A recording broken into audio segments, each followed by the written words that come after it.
Today we're mastering risk assessments. On any given day, the average person makes over 35,000 decisions. From what you wear to what you eat, from taking the stairs over the elevator. You're constantly making decisions.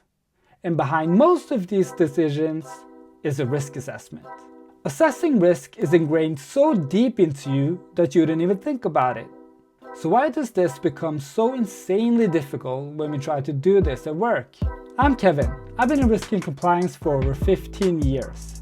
From head of audit and banking in New York to chief risk and compliance officer at a fintech in Europe. I've experienced the pain points and learned what really works to both stay compliant and on top of the risk. In this video, we're diving into practical strategies to help you master risk assessment. You'll learn key concepts broken down in an actionable way with real-world examples. And at the end of the video, you should have all you need to help you master risk assessments and help others master risk assessments as well. So firstly, picture yourself in the morning. You're running a bit late in catching the train to work. As you edge closer to the station, you have to cross the street. Now, as you cross the street, there's a risk that you'll be hit by an object coming at high speed, like a car or a motorcycle, and end up in the hospital instead, which I'm sure you want to avoid. Now, what you see is this. How likely is it that you'll be hit by a car in this scenario? How serious would it be if you be hit by an object here?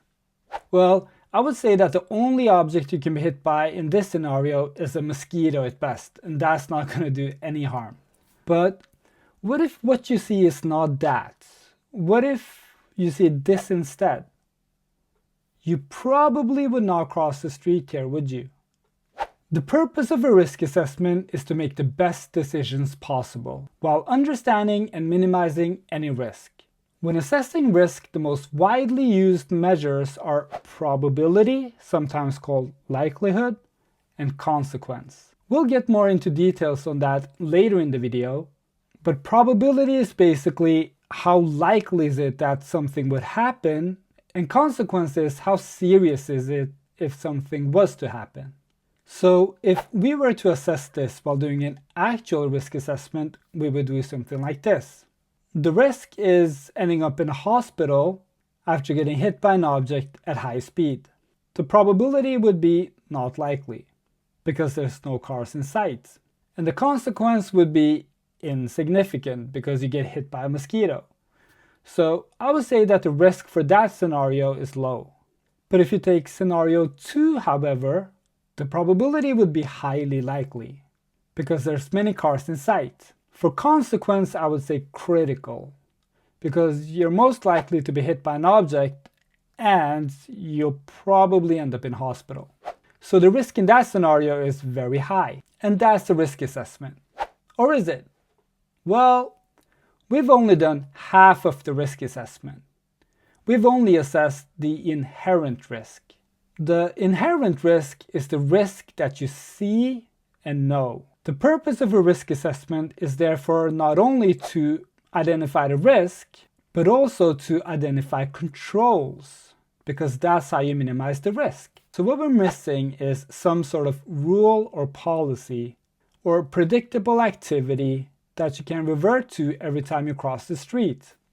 What if you had a rule or a policy that you would only cross the street at a designated space and only if you were allowed to, on the intersection when the light is green?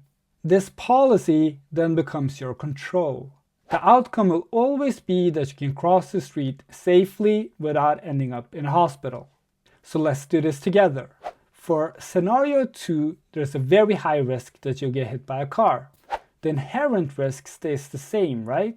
If you attempt to cross the road there and then, you'll most likely will get hit by a car, and you'll most likely end up in the hospital as well.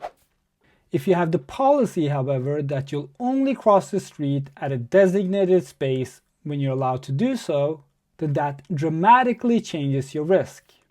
So in this scenario, it doesn't matter if the road is busy or not. You'll be able to cross the street safely. So probability, I will put somewhat likely, which is the next lowest, because I want to capture that there is a possibility that there's a car that runs on the red light. For consequence, I would put minimal. Again, you should be pretty safe if you cross the road here. So the risk here, which is the residual risk, ends up as low. The output of the risk assessment is most often, if not only, the residual risk, because you want to capture the controls relative to the risk and see what risks you're left with after that to make the most well-informed decisions. Now, I do get asked a lot why the risk assessment has to be divided like this. And this example illustrates just how important dividing the risk assessments into inherent risk assessment and residual risk assessments actually are. The inherent risk tells you just how big or how little the risk actually is, and that then informs you how strong of a control you actually need to reduce that risk.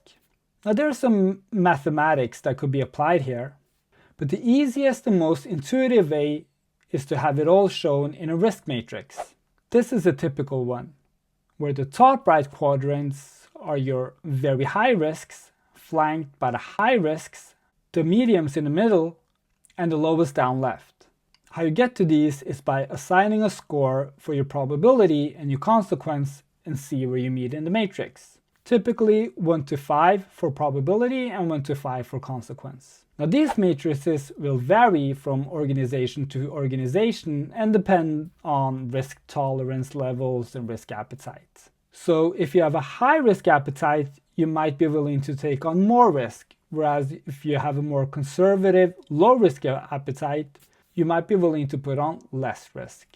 Let's briefly look at an example in a work context. Say you're a bank and you offer 2 different mobile banking apps for your customers, one for iOS and one for Android. 90% of your customers use iOS and 10% of your customers use the Android app. And among all the risks you've identified, one is disgruntled customers due to the mobile banking app being down. And this is a risk that you want to minimize. The probability would be highly likely. It is technology after all. The consequence will be critical. Customers will be unhappy even with the smallest downtime, and they won't be able to check their funds or pay their bills on the go. But is this the true inherent risk? We know that 90% of the users use the iPhone app, whereas 10% of the users use the Android app.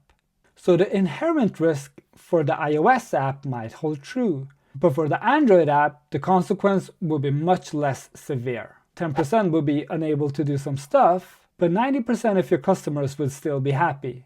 So when prioritizing controls then, it will be much better to spend some money on having good controls in place for the iOS app. So there you have it.